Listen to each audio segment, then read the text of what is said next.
I call Rocksmith a game. I think that people learn guitar, but ultimately it was designed as a game by game designers in the classic sense. Like it wasn't built by music educators in order to get certain lessons across. It was built by guys that had made racing games and RPGs and things like that before, and then they had the challenge of, okay, here is a really complicated thing that's really intimidating, and you yourselves don't actually even play guitar yet.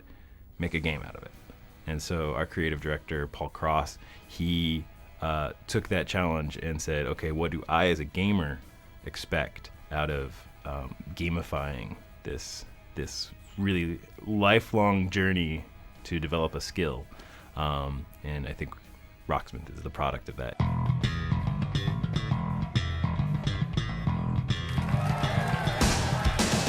Bottom of the screen you see basically as if you're looking through the back of your guitar, and the thickest string by default is at the top and the thinnest string is at the bottom, just like you see when you look down at your left hand.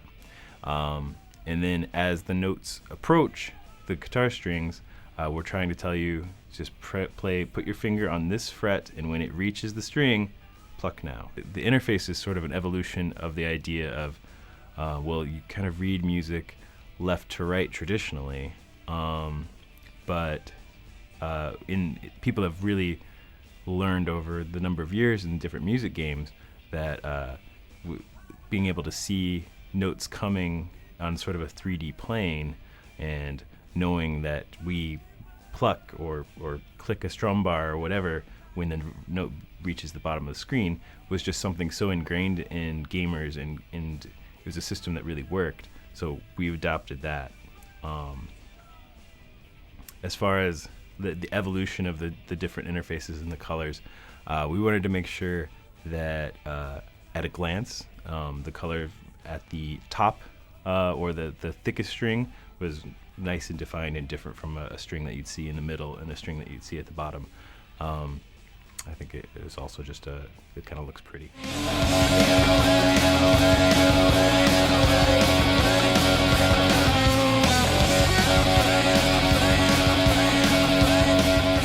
The basic technology is what we call the Rocksmith real tone cable, and it is a USB cable to a 1/4-inch jack, and it'll plug into any 1/4-inch jack. And so if you take that plug and plug it into your bass guitar or really any instrument with a 1/4-inch jack, then we'll play back the audio.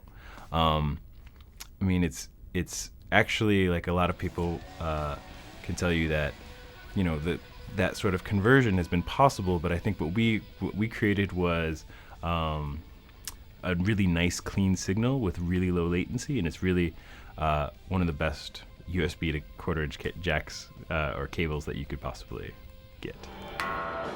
I like the ones where you just hit the string and you don't have to put your finger on the board at all. I like them too. Someone who's never played guitar before, just the act of holding the instrument in your hand can be very intimidating. Whether there was a game telling you what to do or not, like it's heavy, and it's like maybe it's sitting on your lap or hanging around your neck on a strap, and it's like, look at all of these strings and all of these frets. I'm never going to do it. I feel like you'll be better at this than me. But we try to take that experience and say, don't worry about it. Just put on your guitar, get comfortable, hold your pick. We're gonna teach you how to tune. And let's just start there. We'll teach you to tune, and then put your finger here, pluck here. Look, you did it. It worked. And so we try to get people through all of that, oh my God, I need to learn every song as quickly as possible, and I need to figure out what all of these different parts of the guitar do. And we say, don't worry, one note at a time, and we'll take you through the rest. Yeah, Rocket, yes! Thank you! I didn't play guitar before Rocksmith. Rocksmith has taught me a lot about guitar, and enough that I can have conversations with the musicians that work on the team and learn a little bit more all the time. So now I own a guitar at home, I own a bass at home, and I've worked on a number of games over the years, and I can tell you very honestly, this is the first one that I play on the weekends. Great job. You're now ready to play the full technique challenge. I've mastered a number of songs, and I'm at sort of that level where I know some chords, and transitioning between them is getting more and more comfortable. And it's really this thing where I even me, I get intimidated when I see, oh, that's a chord shape I've never done before. But I know enough about the game now to know that if I let that chord pass by and just study the shape of it, it'll come again. I'll get the opportunity to practice it again. And I just get better every week.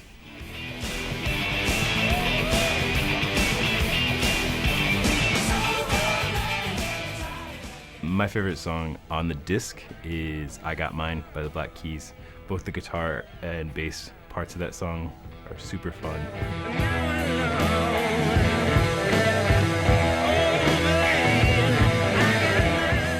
Does it teach something? Does it give people an opportunity to practice something basic? Is the guitar part high in the mix, as they say? Can people hear it? Because if it's buried under keyboards or horns or something like that, then it doesn't stand out as well, and people won't be able to hear what they're supposed to be playing. So the guitar has to be very prominent.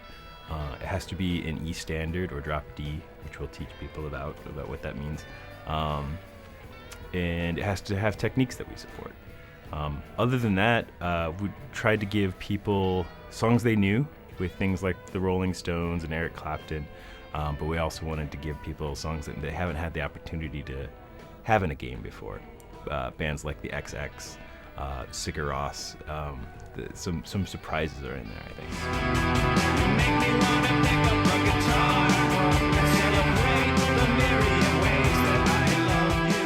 On disc, we wanted someone to feel like they could play all of the songs in the game, and not just have a flurry of notes coming at them. So, but our downloadable songs allow us to sort of fill in those gaps and give people maybe something that they personally would enjoy because they want that extreme level of difficulty of like a metal song, or they want sort of the laid back, more improvisational blues music.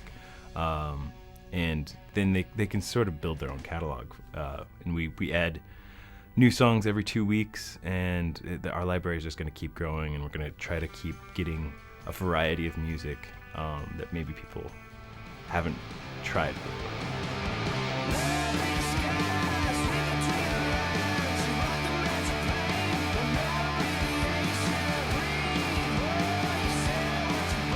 Any of the other music games are still great games for parties, and they're a great way to develop a sense of rhythm, develop a sense of interest in music.